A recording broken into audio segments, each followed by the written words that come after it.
Hello बच्चों, कविता 2 में दूसरा पैरा देखिए। प्रश्न देखिए। पहले, प्रस्तुत पद्यांश हमारी हिंदी की पाठ्य पुस्तक आरो भाग 2 में संकलित कविता पतंग से अवतरित है। इसके कवि आलोक धनवाजी हैं। इस पद्यांश में कवि ने बच्चों की इच्छाओं और पतंग के प्रति क्रियाकलापों का वर्णन किया है। देखिए, जन्म से ही वे अपने साथ लाते हैं कपास, पृथ्वी घूमती हुई आती उनके बेचैन पैरों के पास, जब वे दौड़ते हैं बेसुध। कवि कहते हैं कि जन्म से ही वे अपने साथ लाते हैं कपास। बच्चों के विषय में कहते हैं, जब बच्चों का जन्म होता है तो बच्चे जन्म से ही उनके अंदर कोमलता होती है, अर्थात उनके अंदर कोमलता के भाव भरे होते हैं। पृथ्वी घूमती हुई आती है उनके बेचैन पैरों के पास, जब वे दौड़ते हैं बेसुध। कवि कहते हैं, जब वे बेसुध होकर दौड़ते हैं तो मानो पृथ्वी ही घूमती हुई उनके बेचैन पैरों के पास प्रतीत होती है। छतों को भी नरम बनाते हुए, दिशाओं को मृदंग की तरह बजाते हुए, अर्थात कवि कहते हैं कि छतों को भी नरम बनाते हुए जब वे अपने कोमल पैर छतों पर रखते हैं तो छत भी उनके पैरों से कोमल बन जाती है। दिशाओं को मृदंग की तरह बजाते हुए कवि कहते हैं कि जब वे किलकारियां अर्थात शोर करते हैं तो चारों दिशाएं मृदंग की तरह बजती हुई प्रतीत होती है। जब वे पेंग भरते हुए चले आते हैं डाल की तरह लचीले वेग से अक्सर। कवि कहते हैं कि वे डाल की तरह लचीले वेग से अक्सर, अर्थात किसी पौधे की डाली के लचीलेपन की तरह जब वे पेंग भरते हुए चले आते हैं, अर्थात किसी पौधे के लचीले डाल के की तरह वे अपने कदमों को आगे की तरफ रखते हैं। भाव इसमें कवि ने बच्चों की कोमलता के विषय में बताया है। इसके साथ साथ कवि ने बच्चों की पतंग उड़ाने के प्रति क्रियाकलापों का वर्णन किया है।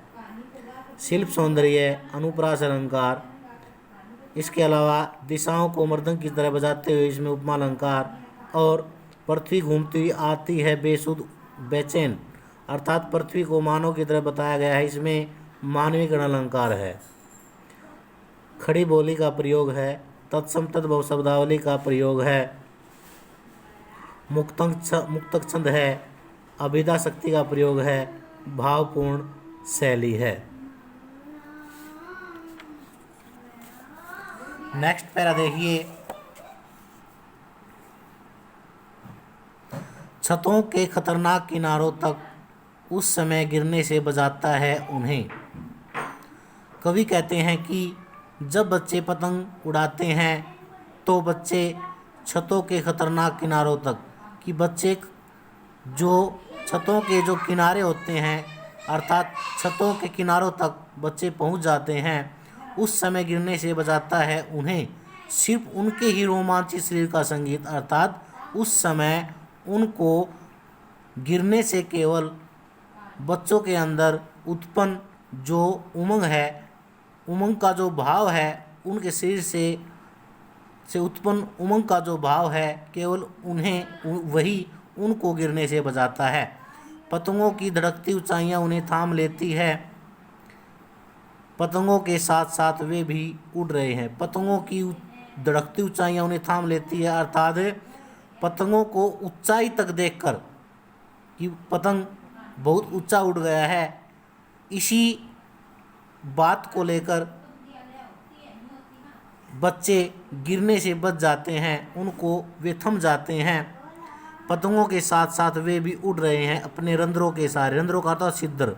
और पतंगों के साथ साथ बच्चे अपने रंध्रों का अर्थ छिद्र, अर्थात शरीर से, मन से जो भाव है, यहाँ पर रंध्रों का अर्थ यहाँ पर भाव समझ सकते हैं कि पतंग के साथ साथ वे अपने भाव के साथ पतंग के साथ उड़ते हुए प्रतीत होते हैं।